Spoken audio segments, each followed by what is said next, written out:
Hola, bienvenidos a Mundo Digital, un espacio diseñado para conocer sobre la actualidad tecnológica. Mi nombre es Valentina y hoy los estaré acompañando. Conoceremos sobre la importancia del Big Data, el uso de las redes sociales y de cómo el código QR pasó de ser un elemento exclusivo de un sector en particular para convertirse en algo común de nuestro día a día. Todo esto y más después de comerciales. Ya regresamos. ¿Buscas un lugar que te ofrezca de todo? Enamórate de nuestros apartaestudios y apartamentos de 41 a 115 metros cuadrados. El proyecto La Riviera está ubicado en el sector más exclusivo de Medellín, donde encontrarás diferentes centros gastronómicos, culturales y de salud. Te invitamos para que nos visites. Siendo foco de desarrollo cultural y aportándole al medio ambiente.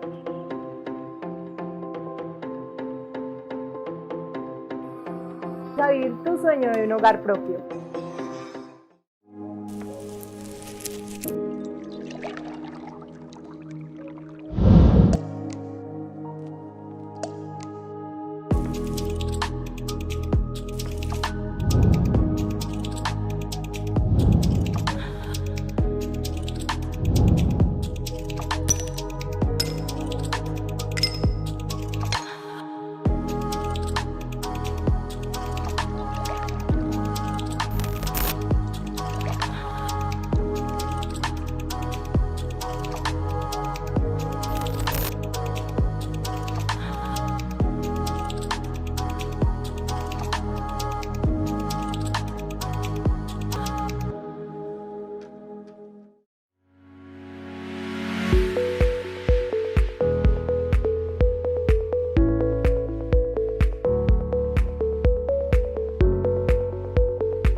Continuamos con Ahora que estamos de vuelta, vamos con Luz Aida, quien en compañía del ingeniero Luis Fernando Rabe nos contarán qué es exactamente un código QR. Ese código que nosotros usamos para escanear una carta de un restaurante o pagar en un bar, pero realmente cómo funciona el código QR y qué precauciones debemos tener al momento de usar uno. Buenas tardes, estamos con Luis Fernando Rabe. Él es ingeniero en telecomunicaciones y nos va a hablar del código QR. Como sabemos, ahorita vemos código QR por todas partes, que es un código que inicialmente fue con un propósito muy específico para la industria manufacturera, pero ahora se ha masificado y gracias pues como el uso de los smartphones todos podemos tener acceso a un código QR. Pero cuéntanos mejor, Luis, qué es un código QR y para qué sirve. Luz, buenas tardes, muchas gracias por la invitación. Efectivamente, digamos el QR, que pues, traducido del inglés significa código de respuesta rápida, ¿sí? Es una implementación y una evolución que ha tenido el código de barras unidimensional con el que actualmente digamos aún seguimos manejando en supermercados, y la necesidad surgió en la década de los 90 en una fábrica aliada de Toyota para identificar todas sus autopartes que tenían ahí. Y la necesidad era introducir más información dentro del código que tenían. Y dentro de esos códigos QR, ¿qué tipos hay? Bueno, efectivamente, digamos, los códigos QR los podemos dividir prácticamente en dos, ¿sí? Tenemos los códigos QR estáticos y los códigos QR dinámicos. Los códigos QR estáticos son los que ya tienen una información ya predefinida, ¿sí? Sea algún tipo de una dirección, una información ya básica, una tarjeta de presentación. Normalmente los utilizamos para este tipo de información que digamos no varía en el tiempo. Y los códigos QR dinámicos son los que nos apuntan a una URL o algún sitio web que su contenido es dinámico. Estos digamos se utilizan más que todo es para información, promociones que varían digamos en el tiempo, y para no tener que hacer un cambio del código QR cada vez que vamos a variar la información del sitio, sino que lo que hacemos es cambiar la información que tenemos alojada en nuestra URL o en nuestro sitio web. El acceso hoy a la generación de un código QR es relativamente sencillo. En el buscador, en Google, ponemos generación de códigos QR y nos van a aparecer una infinidad de páginas web en las que ya podemos, digamos, generar nuestros códigos QR estáticos de una manera gratuita y muy sencilla. Si ya de pronto queremos generar un código QR dinámico, si ya tenemos algunas páginas que nos cobran algún porcentaje por alojar el contenido que nosotros querramos alojar. Pero pues si es un contenido estático o que estemos apuntando a una URL propia, es relativamente básico y sencillo. Luis, y en general, ¿cómo puede ayudar un código QR a las empresas? Las ventajas que nos trae el código QR es una accesibilidad a los usuarios. El código QR es una herramienta que nos permite brindar la información a nuestro público. Ya el uso que le querramos dar es prácticamente infinito dependiendo de la necesidad que nosotros tengamos. Luis, y con esa infinidad de usos que se le puede dar a un código QR, ¿yo cómo puedo escanear un código QR y es seguro escanear un código QR? La lectura de un código de QR es muy sencilla. Ahora todos tenemos un smartphone y con cualquier smartphone ya ni siquiera necesitamos una aplicación externa, sino que ya dentro del sistema operativo viene embebido el reconocimiento de los códigos QR. Entonces solamente es poner nuestro celular, leer el código QR con nuestra cámara y ya automáticamente nos va a arrojar la información que contiene este código QR. Luis, ¿y cómo podemos ser cuidadosos para poder escanear un código QR? Es seguro mientras que nosotros sepamos a qué información estamos accediendo, que la información sea de un sitio reconocido al que yo voy a ingresar. Digamos, es un paso que en algunas ocasiones nos puede servir para identificar si la información a la que yo quiero acceder es realmente esa, pero muchas veces esto contiene un alias que no nos da mucha información hacia la página que vamos a acceder. Entonces sí es ser precavidos, tener en cuenta a dónde vamos a ingresar para evitar que de pronto tengamos algún inconveniente de seguridad. Podemos de pronto tener algún robo de información, algún acceso a una página que de pronto no queremos acceder. Entonces sí es mejor ser precavidos. Luis, muchas gracias por acompañarnos hoy. Creo que queda muy claro lo que es un código QR y las facilidades de acceso a información que de pronto no se tiene simplemente al escanear un código en estos lugares, y además la seguridad y las precauciones que debemos tener para que no vaya a pasar de pronto algún robo de información, como decías. Muchas gracias por acompañarnos y nos vemos pronto. Pues con mucho gusto. Ahora que estamos de vuelta, luego de conocer qué tanta información nos pueden brindar los códigos QR, ahora es importante conocer qué están haciendo las grandes compañías digitales con todos esos datos que nosotros depositamos en las redes, a dónde van a parar. Santiago Zapata, junto con la comunicadora Melisa López, nos hablan sobre el Big Data, qué es y qué tan segura está nuestra información personal. Vamos con la nota. Cordial saludo, mi nombre es Santiago Zapata, bienvenidos a este espacio donde tendremos la oportunidad de hablar con personas expertas y que nos cuenten un poco de cómo se mueven las nuevas tecnologías de la información y que entendamos un poco mejor cómo transforman la sociedad. En esta ocasión nos acompaña Melisa López Arroyave. Ella es comunicadora social de la Corporación Universitaria Minuto de Dios, especialista en relaciones públicas de la Universidad de Medellín y es la coordinadora del Centro de Producción Audiovisual y Medios de Uniminuto. Hola Melisa, ¿cómo te encuentras? Hola Santiago, muy bien, muchísimas gracias por invitarme a este espacio, expectante, esperando obviamente que el diálogo que tengamos el día de hoy sea de lo mejor y por supuesto a tus televidentes les guste. Claro que sí, Melisa.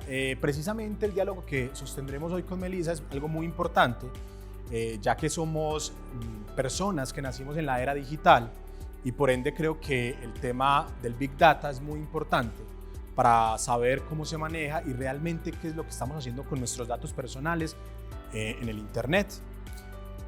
Quisiera primero que nos expliques qué es el Big Data. Bueno Santiago, el Big Data es un término que ahorita lo conocemos muchísimo. Se trata precisamente del análisis del comportamiento que tiene un usuario a partir de la recolección de datos, del valor que se puede extraer de estos y por supuesto la predicción de comportamiento de este usuario. Como te digo entonces, respondiendo a tu pregunta, de eso se trata, del análisis de un comportamiento de un usuario a través de los datos que va dejando en los diferentes medios digitales. Y por cierto, de la definición que nos regala Melisa en el día de hoy, encontramos en nuestra investigación un dato curioso. ¿Sabían ustedes que el análisis de datos en escala masiva es uno de los fenómenos tecnológicos más distintivos en los últimos 20 años? Ha revolucionado la gestión empresarial y se potencia también para revolucionar la gestión pública. Y es precisamente este dato el que me lleva a la siguiente pregunta. ¿Cuál es la magnitud de la que estamos hablando en cuestión de análisis de datos? Qué interesante pregunta, Santiago. De hecho, las personas muchas veces desconocen precisamente la magnitud de los datos que van dejando a lo largo del recorrido digital o virtual que hacen. Te voy a dar unos datos específicos. Por ejemplo, en el 2017 se estimaba que eran aproximadamente unos 37.000 millones de usuarios en Internet. Y en una traducción, para que de alguna u otra forma se entienda la magnitud, podríamos hablar que eso significaba que por minuto se hacían 3,6 millones de consultas en Google. Eso también lo podemos entonces traducir en que se hicieron también por minuto más de 450.000 tweets, entre otras muchas interacciones que se pueden relacionar a nivel digital. Si tú miras estos números, que con el paso de los años obviamente han ido creciendo, significa que todos de alguna u otra forma somos sensibles a la recolección de datos de diferentes compañías. Ahí podemos observar la masividad que representa esta práctica del análisis de datos y, por supuesto, al representar un número tan grande en nuestra sociedad, esto puede configurarse en unos pros y unos contras. Esto también me lleva a pensar la siguiente pregunta, y es que me cuentes un poco cuáles son esos dilemas éticos que representa este análisis de datos. Digamos que los dilemas éticos van a estar a lo largo de la historia, o en el momento tal que se presenta alguna situación de masa, en este caso todo lo que tiene que ver con la parte digital. En la medida en que la sociedad va avanzando y este fenómeno va creciendo, la misma sociedad empieza a regularla. Entonces no hay una respuesta específica de decir, bueno, lo malo o lo bueno es esto, pero ciertamente en la medida en la que han empezado a presentar ciertas situaciones, la misma sociedad regula a través, por ejemplo, de políticas, a través de los consentimientos informados, a través de que cuando vas a consultar algo te aparecen términos y condiciones y demás. Entonces digamos que los desafíos éticos y morales empiezan a aparecer en la medida en que la misma sociedad crece con el fenómeno, pero también empieza a regularlo. El caso de Cambridge Analytica, ¿cierto? Esta empresa de Reino Unido que se encargó de meter mano en ciertos procesos políticos, sociales, y que utilizó esta herramienta del análisis de datos para sus propios beneficios. Dos ocasiones muy puntuales donde lo utilizó, digamos, en aprobar el Brexit en ese mismo país, o en la elección por primera vez de Donald Trump en el 2016, donde está comprobado que se utilizaron los datos para manipular a la sociedad y poder llegar al resultado que ellos esperaban. Y me lleva a la última pregunta, Melissa. ¿Qué podemos hacer nosotros para evitar que estos datos se utilicen de una forma negativa? La reflexión o el consejo siempre va a ser muy cuidadosos con esta información. Si no se comparte, no es necesario compartir ubicación, no es necesario siempre estar mostrando cada segundo que estás haciendo. Mejor dicho, no es necesario entregar tu información para que influyan sobre ti. Hay que ser un poquito más reflexivos, más cuidadosos y, por supuesto, entender que nuestros datos no pueden estar en manos de cualquier persona. Claro que sí, Melissa, y ya escucharon pues la voz de una experta. Hay que prestar especial atención a esta vida que tenemos en este mundo digital. Claro, cabe resaltar que esto fue una herramienta que fue inventada para que nosotros controláramos y nos hiciera la vida mucho más fácil, pero si no prestamos pues especial atención en todos estos detalles de esa información que suministramos, en dónde navegamos, pronto pues podríamos ser nosotros los controlados. Esto es todo por hoy, pero no nos despedimos sin antes pues agradecerle a Melissa por compartir este ratico con nosotros y aclararnos todas estas dudas que teníamos del manejo y el uso de las redes sociales y del internet. Santiago, para mí un placer estar aquí, gracias a ti por la invitación. Espero que el tema de forma general haya quedado también clara para tus televidentes. Muchas gracias, Melissa, y muchas gracias a ustedes por acompañarnos. Nos vemos en una próxima emisión donde conocerán muchos más temas sobre las realidades de las nuevas tecnologías de la información y donde contaremos pues con la compañía de muchos expertos. Hasta la próxima. Ya regresamos. El pasar de los años es inevitable, pero tu amor propio debe ser inagotable. Maca, limpieza para ti. Maca cuenta con una variedad de productos 100% naturales, algunos con sales que son equilibrantes, otros son hechos con arcilla blanca, ideal para pieles secas que aportan luminosidad a la piel y absorben las células muertas. También regeneran, hidratan y exfolian tu piel. Cada uno de ellos tiene un beneficio especial para ti. No te quedes sin ellos. Para más información, comunícate al 441-2769 o al 316-491-7145. No lo olvides, 441-2769 o al 316-491-7145.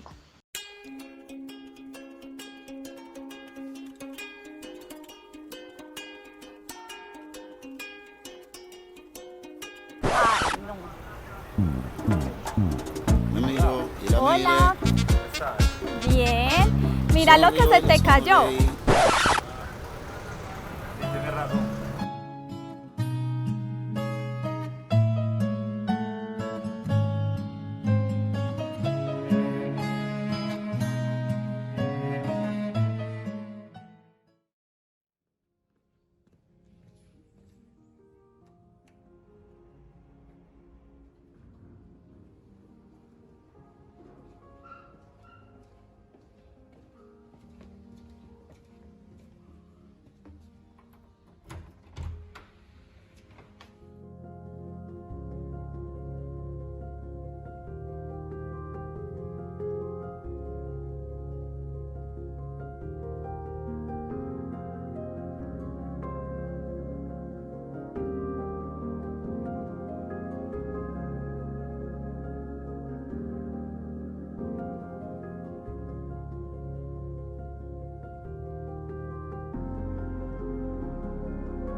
Continuamos con Bienvenidos nuevamente a Mundo Digital. En esta ocasión le tenemos una pregunta. ¿Sabe usted lo que es la Deep Web? ¿Sabe para qué se utiliza? Cristian Caro está aquí para resolver estas preguntas. Aprenderemos sobre el buen uso de las redes sociales y sobre qué tipo de contenido se aloja en este lugar. Vamos con Cristian. Hola, mi nombre es Cristian Caro, trabajo con redes sociales y aplicaciones web aproximadamente hace unos 13 años. En el 2007, cuando Facebook y las redes sociales emergieron en Latinoamérica, conocí una propuesta muy interesante llamada Chistes de Sebas Argentino. Sebastián fue un gran colega que me enseñó sobre las redes, conocí mucha gente desde entonces y he estado trabajando, lucrándome del gremio y aprendiendo todos los días en cuanto a redes sociales. No puedo decir que soy experto porque creo que todos los días hay cambios y diferencias en lo que manejamos y conocemos como redes, pero sí me encanta el tema y soy un poco conocedor. La primera pregunta que vamos a responder en este caso es ¿qué tan verídicas son las redes sociales? Nosotros cuando posteamos algo en Facebook, en Instagram, una historia en WhatsApp, cuando estamos dándonos a conocer en redes sociales, queremos que usted vea algo que yo quiero que vea, ¿cierto? Entonces la veracidad es como la cara que yo quiero que te muestre, que no te estoy mostrando todo.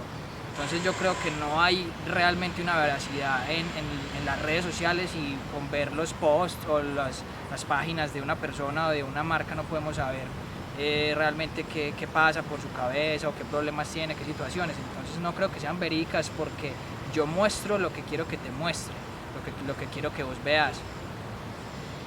Este tema de la Deep Web o la Internet oscura es algo que conocí hace muchos años por mi curiosidad y es algo donde en algún momento intenté entrar usando estos navegadores Onion.